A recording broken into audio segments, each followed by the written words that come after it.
Programang ito ay rated SPG. Striktong patnubay at gabay ng magulang ang kailangan. Maaaring may masiselang tema, lengguwahe, karahasan, sexual, horror o droga na hindi angkop sa mga bata.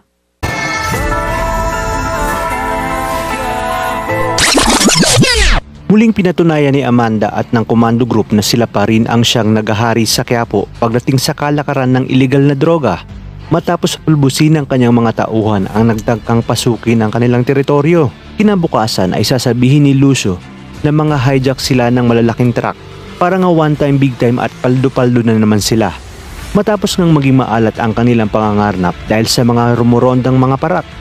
Habang si Amanda naman ay abala para sa pagdi-deliver ng mga droga na galing sa Pantalan, ngunit maliit lang ang Quiapo at dito na muling magkikita sina Amanda at Primo.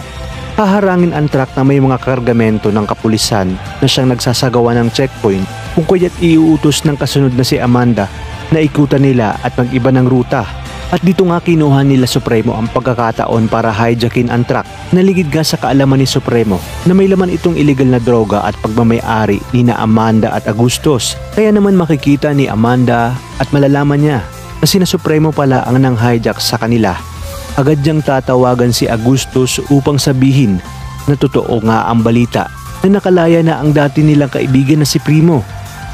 Sa kabilang banda, matapos ang pakikipagpatintero ni Tanggol at Mokang sa mga gwardya ng kanilang eskwelahan, ay sa wakas ay nakalabas na sila at hindi na nga nasundan dahil aangkas sa umaandar na jeep si Tanggol at Mokang.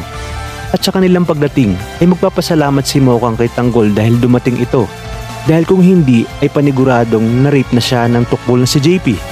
Babanat namang muli si Tanggol at sasabihin kay Mokang na hindi niya umano hahayaang mangyari na may masamang mangyari kay Mokang. Magtatanong naman si Mokang kung bakit.